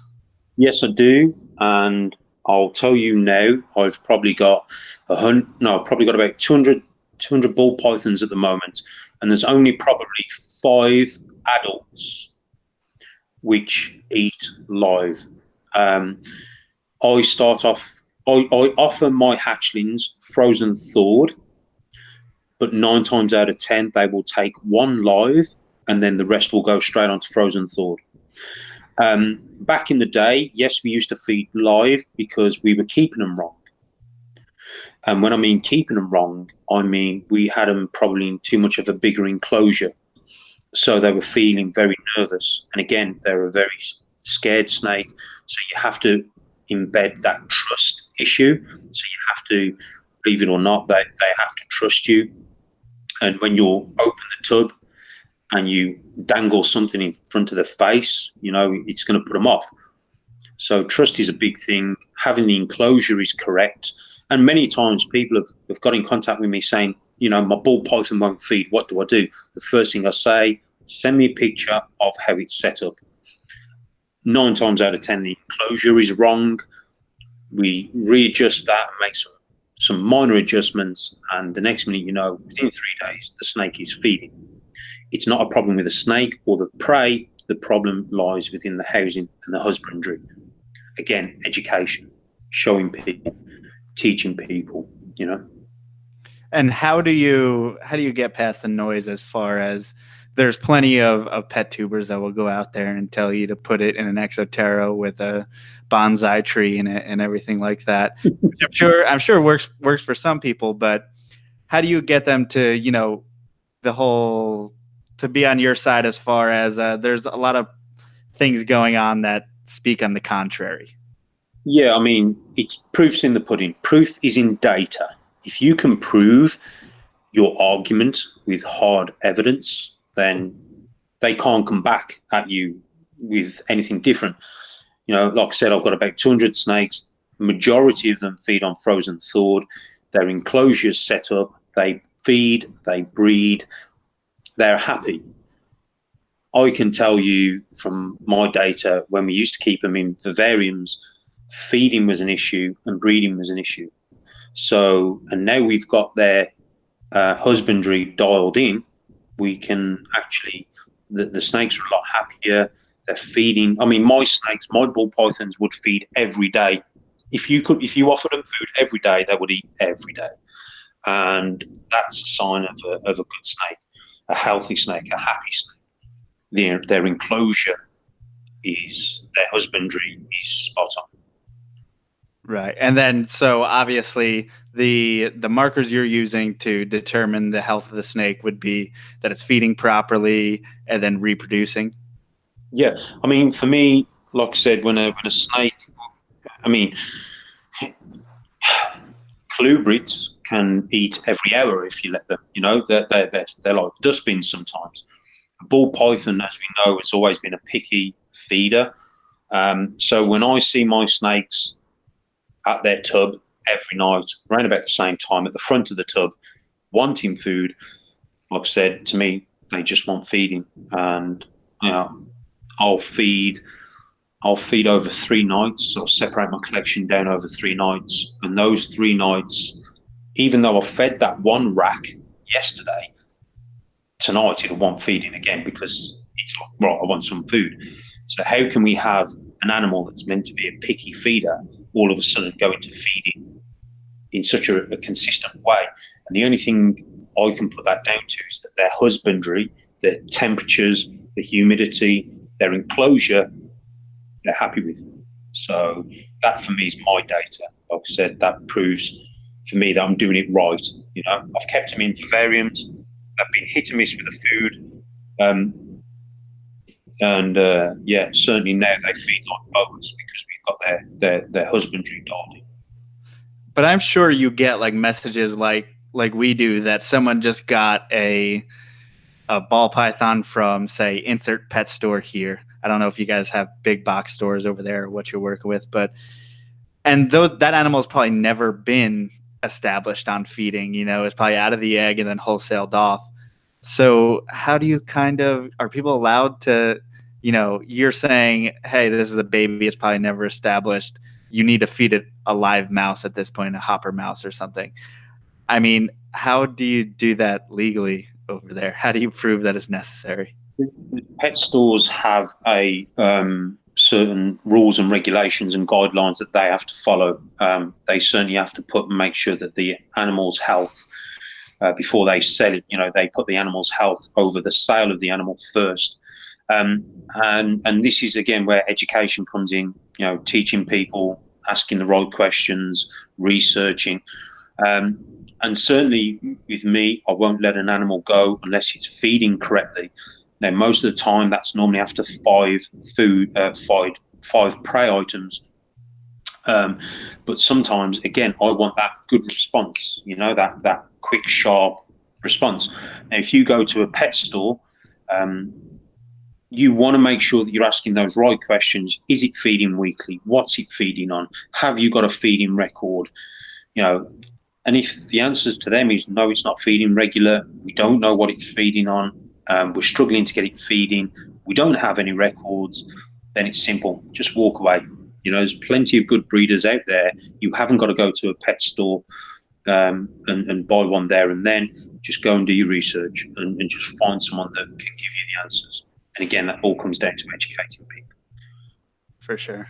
So it seems like everything is just a matter of education. But as far as the shows go, are there a lot of people getting their first pet from shows, or is it more pet stores? So with the shows in the UK, it's meant to be a breeders' meeting. So we can't sell pets. If you want to sell pets, you've got to have a pet license. Wait a second. So all these shows are particularly for like a breeder swap in a way? Yeah, very much so. They've opened it now to public, but that's why they're called breeders' meetings, because potentially we're not selling pets. We're selling. We are selling the offspring that we don't need for our projects. So yeah, very much similar to a breeder's swap, if you like. But now they have started to realise that we can sell animals to first-time hobbyists. So you could have someone who's into dart frogs who wants a ball python. They are a breeder of some type, they breed dart frogs, not ball pythons. So again, if you want to sell pets, and this is where the wording of something comes in, if you're selling a pet, then you have to have a pet license, a pet shop license to sell that animal. And how do you qualify to get something like that? You have to go through your local authority or your local council and speak to the animal welfare officer there, and then obviously follow their procedures, what you need, what you've got to do. You have to declare that you are a business and you need a pet shop license to sell your animals as pets. For me, I just sell to other breeders, other people who, want to get into breeding. They have established themselves as a breeder, or as a hobbyist breeder, should I say, and then go from there. Because there's another key word, hobby. Yeah. Well, is this a hobby or is this a business? I guess that's a question. For me, it's a hobby. It's a hobbyist. I'm a hobbyist breeder because I don't do this to pay my bills. I do this because I enjoy it. I love doing it. I don't depend on the selling of animals to pay for my house or my bills. So for me, it's a hobby for sure. Yeah. And taking it from that perspective of a hobby, are you still interested? I mean, you must be still interested at least covering your feed bills and stuff like that. Sure. I mean, don't get me wrong. I mean, I've probably put more of my own money into this than I have made money, which is fine because, like I said, it's a hobby. It's a hobby. But if I can just cover my outgoings, then I'm happy. I probably still spend. I probably spend a lot of my own money in this hobby than I do making the money. But it's a hobby. I love doing it, so I don't mind. So it is, yeah. Do you still? I know a lot of people getting into it like I did. I mean, I had like the investor's mentality that this is going to be an investment. Do you still look at it that way? Yeah, sometimes I can. Yeah, I look at it as in, like for example, the scaleless head. Making a scaleless snake. For me, it's not what I want to do. It's not something I'm interested in. So if I was to fork out big money for that animal, that wouldn't be very sensible because it's not something I'm passionate about. I like the look of the scaleless head animals and how they look. But there is a lot of controversy around an animal being scaleless that's meant to have scales, but that's listen, we haven't got time to get into that one. That one's a whole other debate. But for me, I want to be excited in the project that I'm in. So I look at it as not as a financial investment, more of a time and effort investment, if that makes sense. You know, I'm going to put my time and effort into this project. That's my investment, not so much the money side of things. Yeah, and it seems like obviously you have long-term projects and long-term things that you've thought out to where it's an investment that you're getting not just to get a return back, but to get your project moved farther along in a certain sense. Sure. And again, like I said, you know, for me, it's about, you know, I've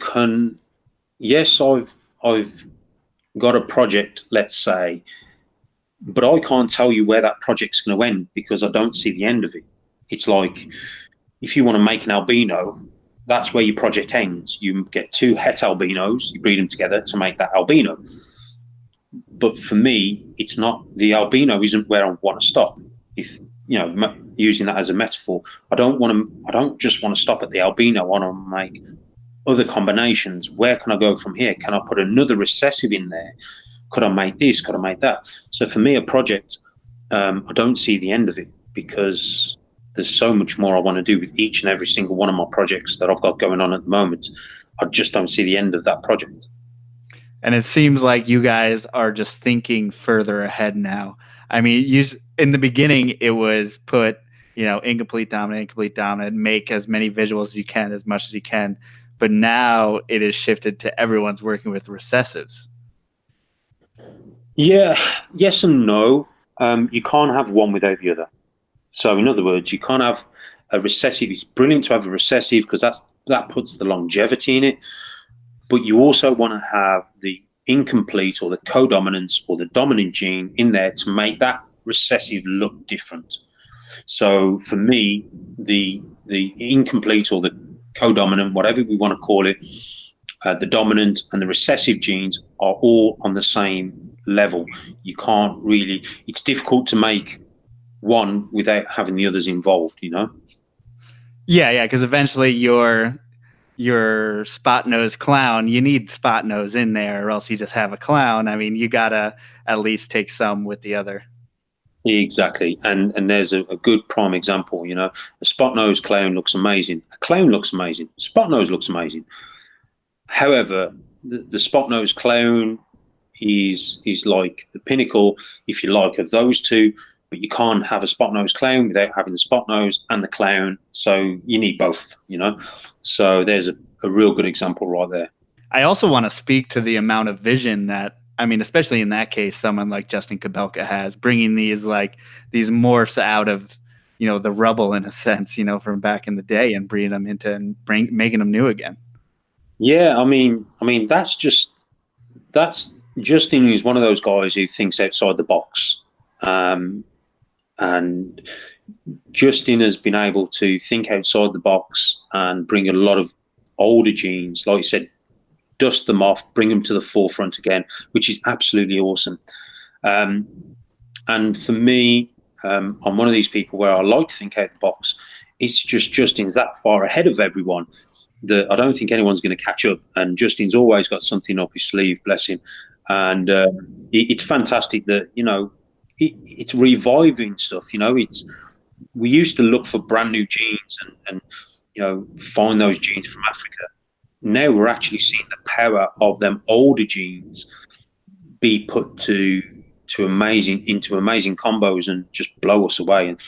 And like I said before, simple genes, simple combinations, quality, you won't go wrong. And we're talking about, the most basic morphs, your pieds, your clowns, your albinos. Those are animals that have been in the hobby, almost since the beginning before, Yeah, definitely. And again, something else which we still keep working with, those old genes keep coming back because there's no limit. There's no limit to the combinations and what we can do. And just when we think we've got to close to the finishing stage, Justin or Ozzy brings something else out and it just blows us out of the water and we just go, okay, now we've got something else to aim for, it's just crazy. So, for me, people like Justin, Ozzy, Marcus Jane, Reptiles, just keep blowing me away with combinations. And a lot of the times it's easy. It's simple, older genes that we've kind of forgotten about, So. Well, was it because like people were seeing that once you stack 5 genes on, it was kind of a diminishing return, and that's why it went back to simplicity? Yeah, or maybe people were looking for the next big snake with big money. So in other words, they've produced so many spot noses or so many clowns. Right, okay, what's the next big gene? Oh, there's GHI, there's banana, there's this, there's that. And all of a sudden, everyone's chasing the next big gene, or the big money gene. So we've kind of left making those combos because we want to go after that big gene, that that sunset or that scaleless head or the puzzle. We've kind of forgot there's more to do with the old genes because we're chasing the newer stuff. Maybe that's why. Yeah. I would love to see if I worked with ball pythons, I'd do like tri-stripes or something that I haven't seen in a while. Yeah. There you go, tri-stripes. There's another one. I'm not a striped animal fan, but the tri-stripe, you don't see much stuff done with that whatsoever. And it's a beautiful, awesome animal. Again, not much to be done. Someone make a spot nose tri-stripe for me. I don't know if it's been done. Yeah, that'd be real crazy, real strange.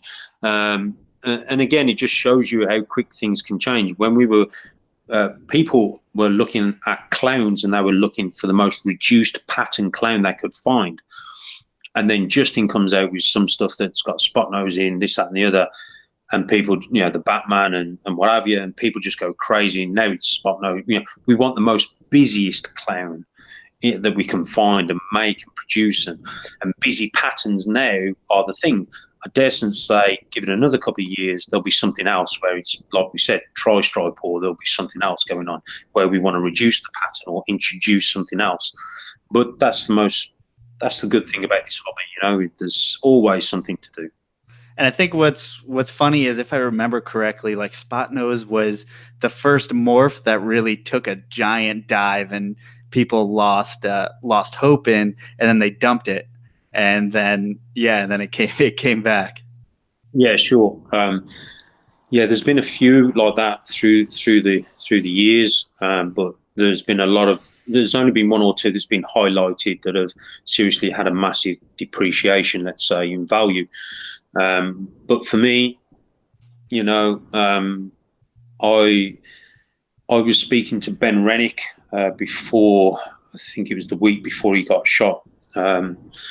I was speaking to him about some spot nose clowns, and and then obviously kind of just after that, I think Justin brought out some spot nose clown stuff, and that just blew the spot nose clown stuff completely into the limelight, Yeah, it's kind of, because I know Ben Rennick was, even though people weren't into it at the time, he was still pumping it to a lot of stuff. And it's funny how I guess Justin's marketing hit it at the right time, and now it's a giant thing. Yeah, for sure. I mean, Ben Rennick was, at one point he couldn't sell spot noses, so he was keeping them back and breeding them. And I dare say now, like I said, Justin's marketing and what have you, he certainly wouldn't have an issue. If he had spot nose het clowns and spot nose clowns, he would not have an issue shifting them. But, everything happens for a reason, and it's very sad what happened to Ben, but, it's, it's one of them. But, projects and the industry and all that jazz, it's really it's an awesome place to be in. We've spoken a lot about what to prepare people for, but for me, I wouldn't, if someone wanted to get into it, I'd say research and you will love it. Mm-hmm. And is there anything that you look forward to in your business, whether it be projects or things coming down the pike? Yeah, everything. I look forward to everything that I'm breeding, everything that's going to come along, everything really. I'm just so excited with everything. But yeah, I'm just buzzing about it all. I constantly feel every year every year is exciting. I'm excited about every project that I'm working with. And I just want people out there just to feel that excitement and just to get excited as well. Any project that you can't currently be in that you want to get into in the future? Yeah, puzzle. I want to get into puzzle. I was going to pull the trigger this year, but I'm going to hold back for a little bit. Probably next year I'll probably get into that. But yeah, puzzle's something I want to get into for sure. Sweet. And Gavin, I thank you for being on. It's been so long since I forgot all this stuff about like the ball python industry, and quite frankly, it is just fascinating to talk about. No, that's okay. I mean, thanks for having me on. I mean, I love doing these sort of things, and to be honest with you, I could chat for hours and hours about snakes. I'll probably bore most people, but I could talk for hours and hours. But yeah, thank you for having me on, Joe. It's been absolutely awesome. Thank you. Of course. And where can people find you on, whether it's social media, website, all that stuff? Okay, yeah, obviously they can find me on YouTube, Balls2U. Just quickly drop that in the search bar or pop up. Instagram is Balls2U 2014, because that's when I started up my Instagram page. And yeah, there's on the videos, you've got the links in the description boxes below for emails, contact details, all that sort of stuff, but predominantly on YouTube and Instagram for sure. All right, guys, please check him out wherever he is. Definitely his YouTube channel. If you're into ball pythons, you're probably already subscribed. So for us, Port City Pythons, Instagram, Port City Pythons, YouTube, portcitypythons.com. We have babies available, all that good stuff. Other than that, we will catch you guys next week. And Gavin, thanks for being on. Hey, thanks, Joe. It's been amazing.